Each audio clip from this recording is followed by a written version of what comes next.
अगर प्रेमचंद्र यादव ने गुनाह किया है तो उसके गुनाह की सजा उसके पूरे परिवार को क्या मिलनी चाहिए? ये न्याय संगत है? आप पूछिए दिल से। सिंगल प्रेमचंद्र यादव का ही खून होता है, उन्हीं के जमीन का पैमाइश होता है। ये न्याय संगत है? आप ये बात बताइए ना, हमारा ही खून हो और हमारे घर का नापी हो, ये न्याय संगत है? हम उनके जात के हैं नहीं ना है? आप तो जानते हैं बुलडोजर चलाना कहीं से कोई अंतिम विकल्प नहीं है, ये एक विकल्प हो सकता है। ये वही का बुलडोजर आएगा। अब बताइए, तो कानून को हटा दीजिए, सुप्रीम कोर्ट को खारिज कर दीजिए, हाई कोर्ट को खारिज कर दीजिए, जो सिविल कोर्ट है उसको बैठा दीजिए और सारा जगह बुलडोजर भर दीजिए। लोग बोल रहा है जमीन कब्जा किया हुआ था, तो जमीन लोग नहीं बोल रहा, दो बार पैमाइश हुई, अभी पैमाइश हो ही रहा है ना, उस पूरे एरिया का पैमाइश कीजिए ना। सिंगल एक प्रेमचंद्र यादव है जो जमीन का कब्जा किया। मामले में रोजाना आप लोग देख रहे हैं नए नए मोड़ आते जा रहा है। अखिलेश यादव जब से पहुंचे हैं उसके बाद कोर्ट का फैसला जो आता है कि बुलडोजर की कार्रवाई अब नहीं होगी, तो बहुत सारे लोग ये सोचने लगे कि योगी जी का बुलडोजर जो है अब प्रेमचंद यादव के घर नहीं चलेगा।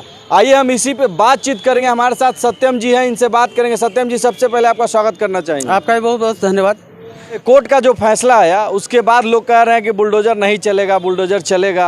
आप इसको कैसे देखते हैं? देखिए सुभाष जी, आप पहली बार हमसे जब सवाल किए थे, हमने आपको एक शब्द में बोला था कि देश में कानून है, कोर्ट है, न्यायालय है, व्यवस्था है। व्यवस्था को कब तक आप व्यवस्था के पैरेलल में एक व्यवस्था खड़ा करके, समानांतर में एक व्यवस्था खड़ा करके आप सोचिएगा कि न्याय संगत बात कर सकें, तो बहुत हद तक न्याय आप कर पाएंगे। लेकिन आप चाहेंगे कि पूरी तरीके से न्याय कर देंगे, वो संभव नहीं है। मैंने बोला था आपको कि बुलडोजर चलाना कहीं से कोई अंतिम विकल्प नहीं है, ये एक विकल्प हो सकता है, अंतिम विकल्प नहीं, कभी भी नहीं हो सकता है। कैसे अंतिम विकल्प? लोकतंत्र है, लोकतंत्र में आप किसी के घर को तोड़ देते हैं तो उसके परिवार को तोड़ देते हैं। हम हत्यारे हैं, हम गुनहगार हैं, हम अपराधी हैं, हमको सज़ा दीजिए, हमारे परिवार को आप सज़ा देने वाले कौन होते हैं? कैसे आपने डिसाइड कर लिया कि हम जो हत्या किए, हमने जो अपराध किया, हमने जो क्राइम किया, उसके पीछे की वजह जैसी दिख रही है अभी वही वजह है? क्राइम या अपराध होता है, इस बात को समझिए, उसके पीछे की बहुत बड़ी लंबी इतिहास होती है, फहरिस्त होती है। कोई किसी का जान लेता है तो बहुत कम मामले में, मतलब दशमलव के मामले में ऐसा मामला आता है कि नशा में गया, कोई नशाखोर था, चैन छीनने वाला था, स्नैचर था, तो गोली मार दिया पकड़ाने के डर से। लेकिन मैक्सिमम केस में आपने देखा होगा कि हत्या का इतिहास बड़ा पुराना होता है और उसके पीछे बहुत बात रहती है। तो हत्या का बिना इन्वेस्टिगेशन किए हुए, बिना जांच पड़ताल किए हुए आप किसी के घर को ढा दीजिएगा, ये न्याय संगत मैं कभी नहीं मानता हूँ लोकतंत्र में। योगी जी बहुत अच्छे सरकार चला रहे हैं, यूपी में व्यवस्था कानून की टाइट की हैं, बहुत अच्छी बात है। लेकिन एक बात बताइए कि अगर प्रेमचंद्र यादव ने गुनाह किया है तो उसके गुनाह की सज़ा उसके पूरे परिवार को क्या मिलनी चाहिए? ये न्याय संगत है? आप पूछिए दिल से। नहीं, ये न्याय संगत तो नहीं है, उसके परिवार को नहीं मिलना चाहिए। लेकिन सबसे बड़ा सवाल कि अगर प्रेमचंद यादव अवैध कब्जा किए हुए तो क्यों नहीं चले बुलडोजर? तो अवैध कब्जा अभी से किए हुए हैं, योगी सरकार अभी आए हैं, 2 दिन पहले आए हैं। लेकिन हत्या तो अभी हुई है ना, सरकार के नज़र में अभी आए हैं। सरकार के नज़र में अभी क्यों आए हैं? आप तो बोल रहे हैं सरकार का पैनी निगाह एक एक आदमी पे है। तो प्रेमचंद्र यादव जैसा भूमाफिया अगर आप उनको सो कॉल्ड कह रहे हैं कि वो सरकारी ज़मीन पे कब्जा किए हुए हैं, तो आपकी नज़र से वो कैसे बचे रह गए? इसका मतलब आपने जो सिस्टम बनाया है उसमें कहीं ना कहीं लूप होल है। प्रेमचंद्र यादव सरकारी ज़मीन पे अवैध कब्जा किए थे। प्रेमचंद यादव का इतिहास हिस्ट्री सीटर वाला रहा हो, वो अपराधी रहे हों, ये मुद्दा कानून का है। इसको कानूनी रूप से प्रक्रिया को करने दीजिए। अगर मान लीजिए कि एक आदमी चोरी करता है और आप उसको सज़ा देने वाले कौन होते हैं? आप न्यायालय हैं। लेकिन लोग जो चैलेंज कर रहे हैं कि चैलेंज करने से आप एक चोर को सज़ा रोड पे दे दीजिएगा? एक बात बताइए, यहाँ सिविल कोर्ट है, क्यों मना है? सिविल का मामला सिविल कोर्ट में जाता है, क्रिमिनल मामला हाई कोर्ट में जाता है, या सिविल का मामला अगर बहुत ज़्यादा संजीदा हो जाता है तो हाई कोर्ट में लोग जाते हैं। वो लोग पागल हैं जो हाई कोर्ट में जाते हैं, जिनका 2-2 महीना पे, 3-3 महीना पे हियरिंग होता है, डेट आता है।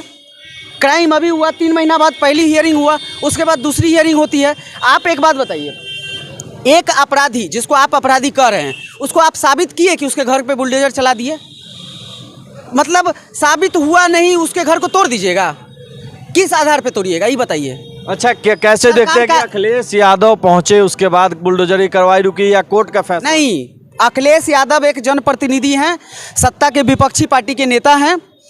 तो जब लोकतंत्र में विपक्षी दल आता है सशक्ता के साथ तो सरकार को कहीं ना कहीं लगता है कि चीज़ें कुछ उथल पुथल से भरी ना हो जाए, लोगों का आक्रोश नहीं हो जाए। अब मान इस बात को समझिए, जनता को भी समझना पड़ेगा।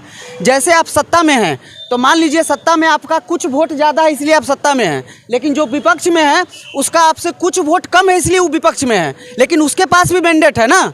मान लीजिए आपका हजार पे यहाँ सरकार बनने का खेल चल रहा है, आपको 600 वोट आया, 501 वोट, तो आप सत्ता में चले गए।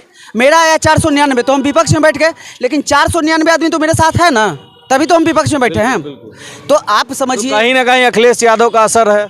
अखिलेश यादव का असर नहीं है, माननीय न्यायालय इसको मॉनिटर शुरू से कर रही है।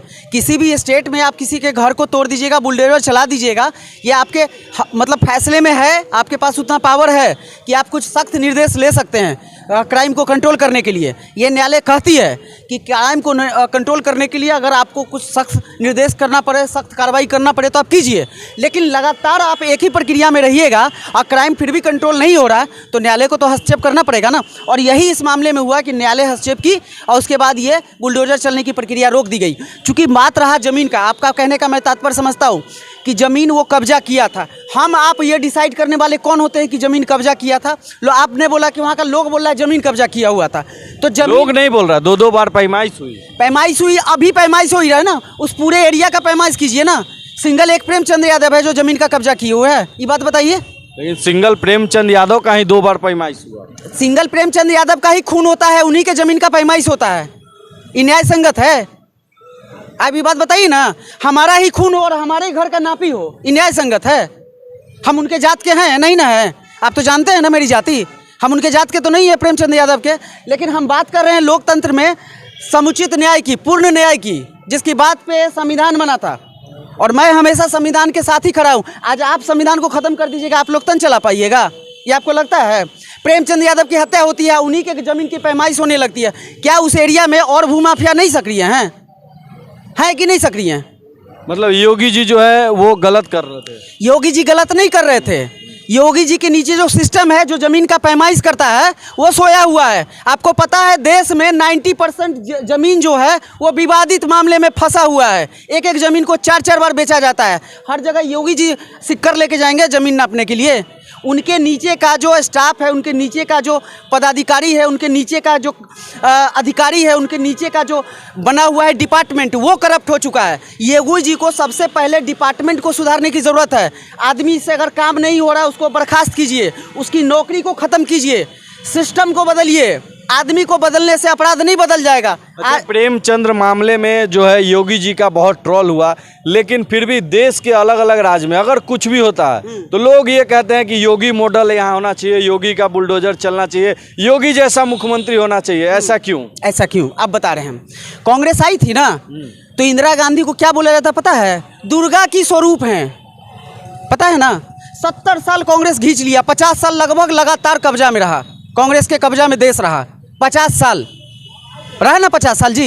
एक बात बताते हैं, कांग्रेस पार्टी हमेशा से 50 साल में मदरसों को फंड देती है, बनवाती है, जो वहाँ पे कब्रगाह है बनवाती है। आप एक बात बताइए, इस देश में सिर्फ मुसलमान है, सिर्फ ज्यूइश है, सिर्फ हिंदू है, या सिर्फ जैन है या पारसी है, कि सब है? ये बताइए, सब है कि एक है? सब है। कई गो जैन मंदिर बनवाया कांग्रेस? कई गो जैन? बीजेपी कहाँ जैन मंदिर? सुनिए ना, बता रहे हैं, हम आ रहे हैं ना, हम बीजेपी भी आएंगे। तो आप एक बताइए, कांग्रेस कैसे चला 50 साल तक? ये भेड़ चाल है। एक भीड़ जब जुटती है ना तो सारा भीड़ बिना ही जाने पहचाने कि वहाँ बम फटने वाला है क्या है, अरे वहाँ 100 गो आदमी खड़ा उछलता देख कौन ची होता है। अगर गलती से वहाँ बम फट गया उसी समय तो 100 के बाद हम भी तो जाएंगे। तो यहाँ भेड़ चाल चला जाता है। अभी सब लोग बोलेगा योगी तो सब बोलेगा योगी। पहले बोल रहा था मोदी, तो पहले मोदी पहले सबसे बेस्ट थे। अब योगी आएंगे तो मोदी से भी अच्छा होंगे। ये योगी का बुलडोजर आएगा, योगी का बुलडोजर आएगा। अब बताइए, तो कानून को हटा दीजिए, सुप्रीम कोर्ट को खारिज कर दीजिए, हाई कोर्ट को खारिज कर दीजिए, जो सिविल कोर्ट है उसको बैठा दीजिए और सारा जगह बुलडोजर भर दीजिए। पटना से लेके जितना भी डिस्ट्रिक्ट है सब जगह बुलडोजर भर दीजिए। पुलिस वाले के हाथ में बुलडोजर का चाबी दे दीजिए और कहिए पर्स चोरी होगा तो एगो टांग पे बुलडोजर चढ़ा दे। ऐसे न्यायालय होता है? ऐसे न्याय होता है? आप पत्रकार हो कि इस बात का तस्दीक कर रहे हैं कि जो बुलडोजर चल रहा है सही चल रहा है? चोरी हम किए, हमारी बीवी बेटी और बूढ़े बाबा को घर से निकाल दीजिएगा बुलडोजर चला के? कहिएगा न्याय हो गया। आप कैसे फैसला कर लिए कि चोरी हम किए? हम पे तो चार्ज लगेगा, हम कोर्ट में जाएंगे, हियरिंग होगा, गवाह गुजरेगा, पुलिस चार्जशीट जारी करेगी, अभियुक्तों को पकड़ेगी, तब ना होगा मेरे साथ न्याय कि हम चोरी किए थे कि नहीं। उससे पहले आप मेरा घर तोड़ दिए। काहे तोड़ दिए भाई?